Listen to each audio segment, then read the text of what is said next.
जय श्री राधे। धर्म, अध्यात्म, संस्कृति और सनातन धर्म से जुड़ी सभी तरह की जानकारी के लिए अभी हमारे YouTube चैनल को सब्सक्राइब करें, साथ में बेल आइकॉन प्रेस करके ऑल कर दें ताकि आने वाली वीडियो की अपडेट आपको मिलती रहे। जब रुक्मिणी का हरण हो गया तो शिशुपाल रोने लगा। अरे अब मैं वापस जाऊंगा अपने घर में, अपने गांव में, लोगों को क्या मुंह दिखाऊंगा? लोग पूछेंगे कि दुल्हन कहाँ है, क्या जवाब दूंगा? तो शिशुपाल ने जरासंध से कहा, इससे अच्छा है कि मैं वापस ही नहीं जाऊंगा, अपने प्राण त्याग दूंगा। जरासंध ने समझाया शिशुपाल को, अरे पागल, इतनी जल्दी धैर्य नहीं तोड़ते, थोड़ा धैर्य धारण करो। अरे तू एक ही बार में मरने की बात कर रहा है। अरे मैं तो उस द्वारिकाधीश से 17 बार हारा हूं, एक बार नहीं 17 बार उसने मुझे युद्ध में हराया, लेकिन फिर भी जब मैं हार नहीं माना तो 18वीं बार मैंने उसको युद्ध से भगा दिया। थोड़ा धैर्य रखो। तब शिशुपाल को समझ आया, अरे बात तो ठीक है, इसको जब 17 बार हराया और फिर भी ये आराम से है और मैं एक ही बारे में मरने की बात कर रहा हूं। तो शिशुपाल सोचने लगा कि जब हमसे भी बड़े बड़े बेशरम पड़े हैं जरासंध जैसे, तो हम काहे को मरें? चलो यहाँ नहीं तो कहीं और विवाह हो जाएगा। तो फिर शिशुपाल को अकेले बैरंग वापस लौटना पड़ा और शिशुपाल वापस चला गया। इधर फिर द्वारिका में बड़े धूमधाम से ब्रह्मा जी आए और विधिवत ब्रह्म विवाह से भगवान का विवाह संपन्न हुआ। और समय आने पर रुक्मिणी के गर्भ से एक पुत्र का जन्म हुआ जिसका नाम रखा प्रद्युम्न।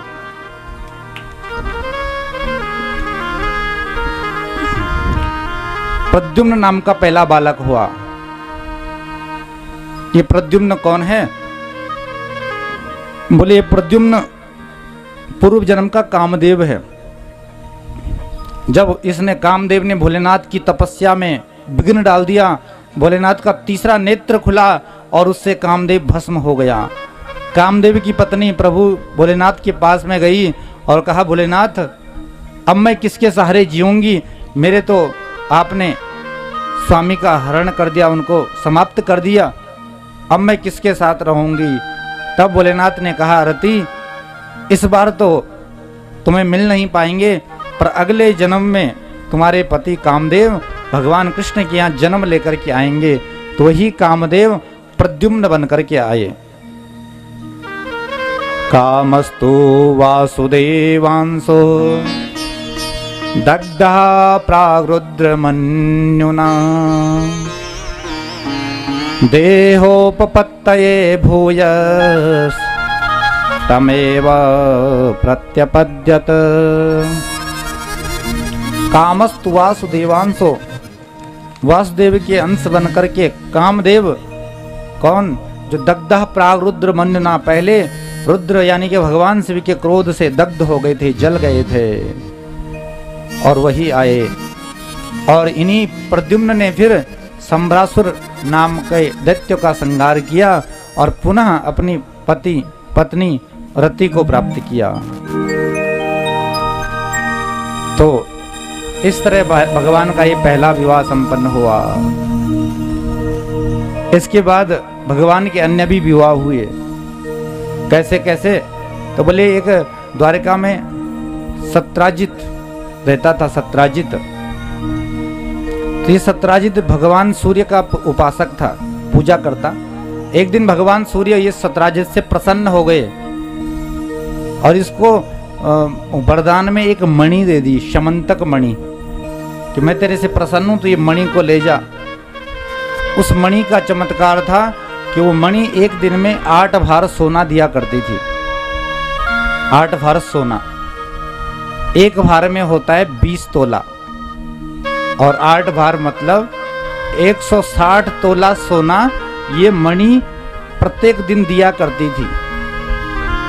तो सत्राजित के घर में धन बढ़ने लगा। एक दिन ये सत्राजित उस मणि को गले में पहन करके द्वारिकाधीश की सभा में चला गया।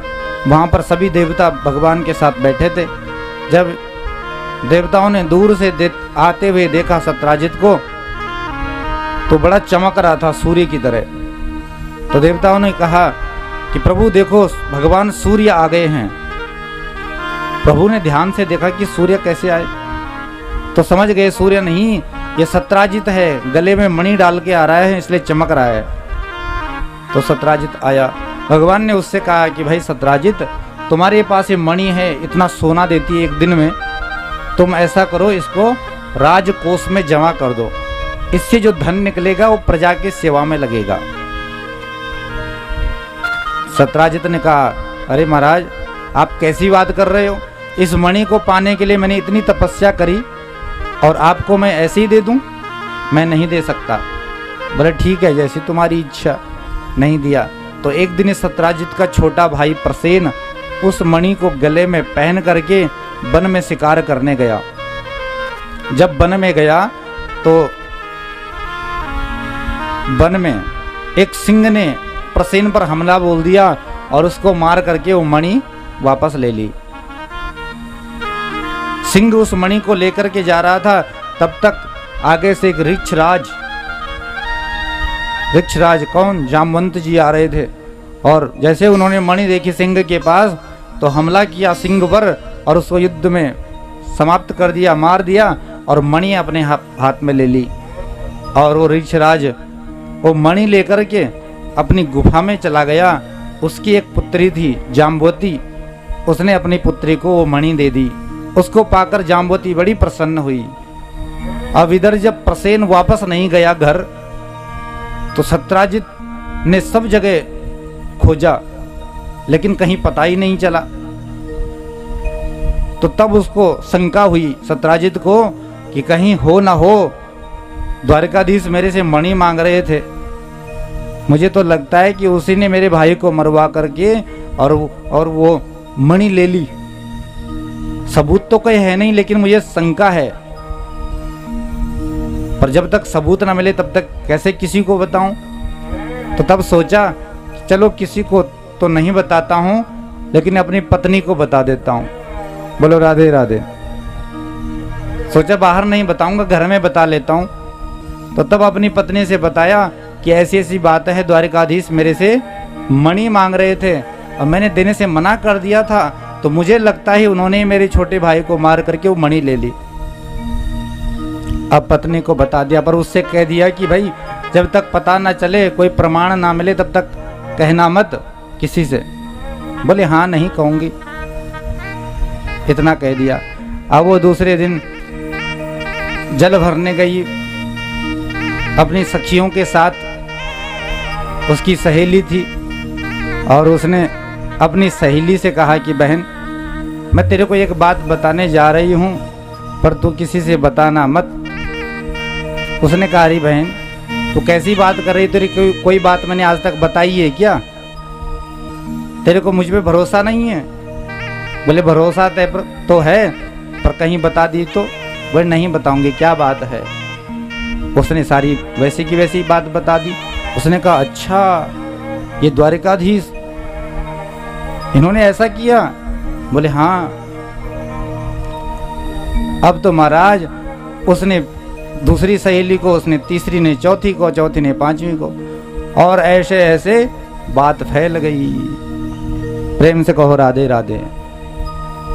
माताओं से वैसी कोई अगर साधारण सी बात कह दो तो शायद ना बताएं, पर पतिदेव ने अगर कह दिया कि किसी को बताना मत, फिर तो जरूर बताएंगी है। और जब तक बता ना दिया तब तक नींद नहीं आती, चैन नहीं मिलता। प्रेम से बोलो राधे राधे। समाज में अगर किसी बात का प्रचार करना है ना, किसी बात का प्रचार करना है, तो बोले पोस्टर छपाने की जरूरत नहीं है, माताओं को बता दो सब प्रचार हो जाएगा। और हो भी क्यों ना, क्योंकि युधिष्ठिर जी महाराज का साप लगा है। तो कहीं ना कहीं तो असर दिखाएगा। महाभारत की कथा आती है, उसमें आता है। तो ऐसे ऐसे करके महाराज पूरी द्वारिका में बात फैल गई। अब तो सब कहने लगे, अरे राम राम, ये द्वारिकाधीश बचपन में तो माखन चुराया करते थे और आज जब राजा बन गए तो आज बड़ी बड़ी चोरी करने लगे, मणि चुराने लगे। और ये बात भगवान के कान में पहुंच गई। भगवान को कलंक लग गया। प्रभु ने सोचा इस कलंक को तो मिटाना ही है। अपने कुछ सैनिकों के साथ भगवान वन में गए और वन में जाते जाते वो सिंह मिल गया, मरा हुआ सिंह। और वहां से आगे एक रीछ के पैर के निशान दिख रहे थे। उस निशान पर गए तो देखा वो निशान एक गुफा में जा रहे हैं। भगवान ने अपने सैनिकों से कहा कि तुम लोग यहीं पर ठहरो और मैं अंदर से आता हूँ। तो सारे सैनिक गुफा के बाहर रुक गए। भगवान ने अंदर प्रवेश किया और जैसे ही अंदर द्वारिकाधीश गए गुफा में, तो जामवंत की पुत्री जामवती उस मणि से खेल रही थी। और जैसे ही उसने एक अनजान पुरुष को आते हुए देखा तो चिल्ला पड़ी। चिल्लाई तो जामवंत बाहर आए। बोले, बेटी क्या हुआ? तो कहा, पिताजी देखो कौन आया है। जामवंत ने पूछा कि कौन है आप? तो भगवान ने कहा, मैं जो भी हूँ, पर आपकी बेटी के पास ये जो मणि है ना, मैं इसको लेने आया हूँ, ये मुझे दे दो।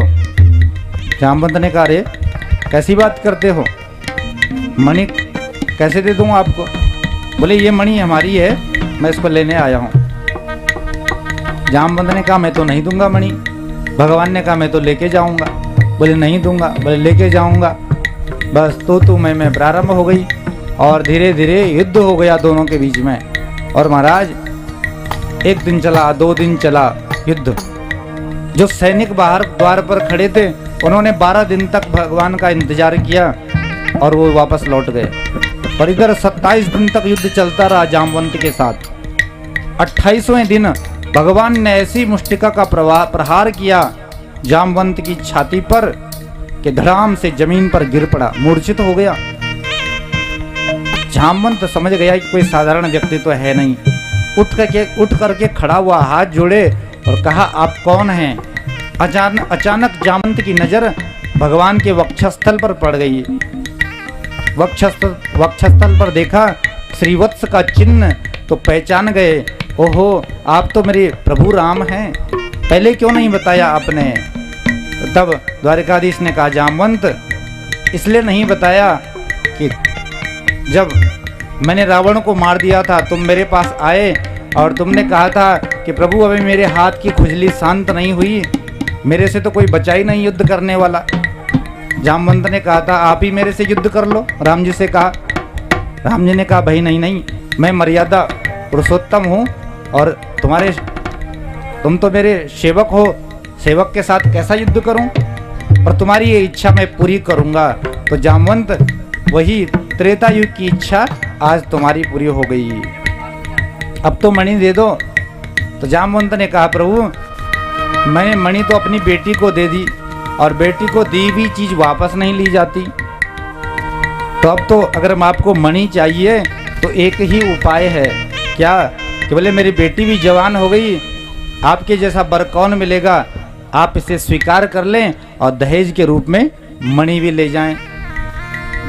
फिर तो प्रभु ने कहा, ठीक है।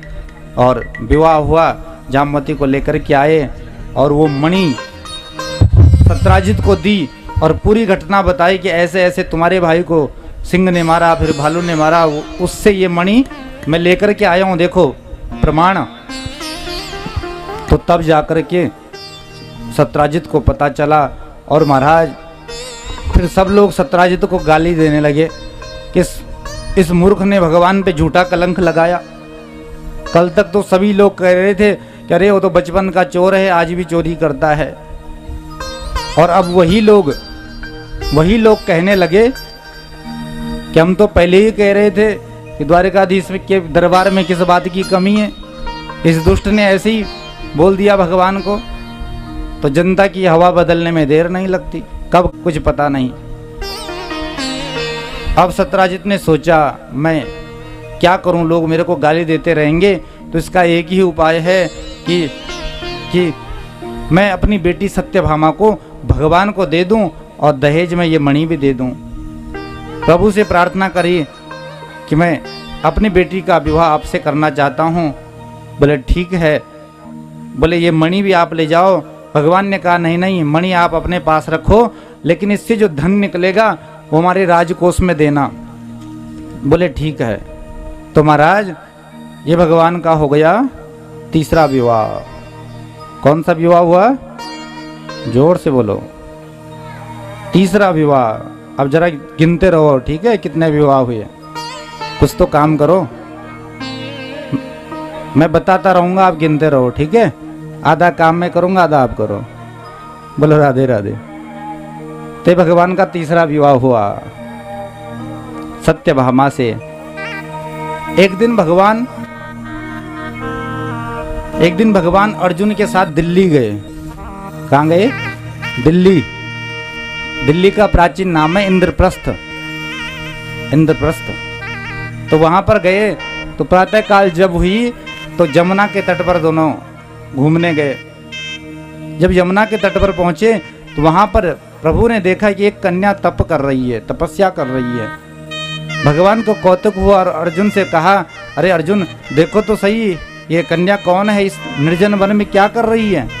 अर्जुन गए और उससे परिचय पूछा कि आप कौन हैं? तो उसने अपना परिचय दिया। अहम देवस्य सवितुर दुहिता पतिमिच्छति विष्णुं वरेण्यं वरदं तपः परममास्थिता। बोले अहम देव सवितुर दुहिता पतिमिच्छति, मैं सविता की दुहिता हूँ, सूर्य की पुत्री हूँ और मेरा नाम है कालिंदी। अच्छा, तो आप इस जंगल में क्या कर रही हो? तो बोले विष्णुं वरेण्यं वरदम, भगवान विष्णु को, द्वारिकाधीश को मैं वर रूप में पाना चाहती हूँ, उन्हीं की तपस्या कर रही हूँ। अच्छा, तो अर्जुन प्रभु के पास में आए और उनसे कहा कि प्रभु वो आपको चाहती है। फिर तो भगवान गए और कालिंदी का हाथ पकड़ा और महाराज फिर जंगल में मंगल हो गया, विवाह हो गया। ते प्रभु का हुआ चौथा विवाह। प्रेम से बोलो राधे राधे। एक बिंद अरविंद नाम के राजा थे, उनकी बहन थी मित्रवृंदा। तो जब वो जवान हो गई तो उसने द्वारिकाधीश के बारे में सुना था, तो उसको भी द्वारिकाधीश से प्रेम हो गया कि विवाह होगा तो द्वारिकाधीश के साथ। लेकिन जो बिंद अरविंद नाम के राजा थे वो भगवान से बैर करते थे, वो नहीं चाहते थे कि हमारी बहन का विवाह द्वारिकाधीश के साथ में हो। अब उन्होंने स्वयंवर रखा, सबको निमंत्रण दिया पर द्वारिकाधीश को कोई निमंत्रण नहीं दिया। भगवान दूसरे दिन प्रातः काल अखबार पढ़ रहे थे तो खबर मिल गई, ओहो ओ बिंद अरविंद की बहन का स्वयंवर है और मेरे को नहीं बुलाया। भगवान तो सब जानते हैं। तो भगवान चले और पूरी सभा में बारी बारी से सभी राजा एक तरफ से बैठ गए। प्रेम से बोलो राधे राधे। मित्रवृंदा के हाथ में माला दे दी कि जाओ, जो तुम्हें स्वीकार हो उसी के गले में माला डाल दो। पर दोनों भाइयों ने बता दिया कि वो काला काला दिखाई दे रहे हैं ना, सांवला सा, उसके गले में माला मत डालना, बाकी किसी के भी डाल देना। तो मित्रवृंदा ने कहा ठीक है। अब मित्रवृंदा घूमते हुए पूरी सभा में गई सबके आगे से, और जैसे ही द्वारिकाधीश के सामने पहुंची खड़ी हो गई। तो खड़ी हुई तो भगवान ने कहा राधे राधे। मित्रवृंदा ने भी कहा राधे राधे, और राधे राधे हुई और माला पड़ गई। अब तो दोनों भाइयों ने विरोध किया तो युद्ध हो गया। भगवान ने दोनों को युद्ध में परास्त किया और मित्रवृंदा से विवाह हो गया। ये कौन सा विवाह हुआ? जोर से बोलो। पांचवा। एक नग्नजित नाम का राजा था। नग्नजित, उसकी पुत्री का नाम था नागनजिती, जिसका दूसरा नाम सत्यावी था। उसके घर में 7 बैल थे, बहुत बड़े बड़े मरखने बैल मारने वाले। उसने शर्त रखी थी कि जो योद्धा इन 7 बैलों को एक साथ नाथ देगा, एक साथ इनकी नाक में रस्सी डाल देगा, उसी से मैं अपनी पुत्री का विवाह करूंगा। सारे राजा गए, सबको मार के बैलों ने भगा दिया। जब द्वारिकाधीश गए तो द्वारिकाधीश ने 7 रूप लिए और एक एक रूप से एक ही बार में 7 बैलों को नाथ दिया और विवाह हुआ। ये हुआ 6ठा विवाह। और 7वां विवाह श्रुति कीर्ति की पुत्री भद्रा से हुआ। 8वां विवाह लक्ष्मणा से हुआ। प्रेम से बोलो राधे राधे। तो ये विवाह तो भगवान के अलग अलग हुए और इसके बाद और भी विवाह हुए।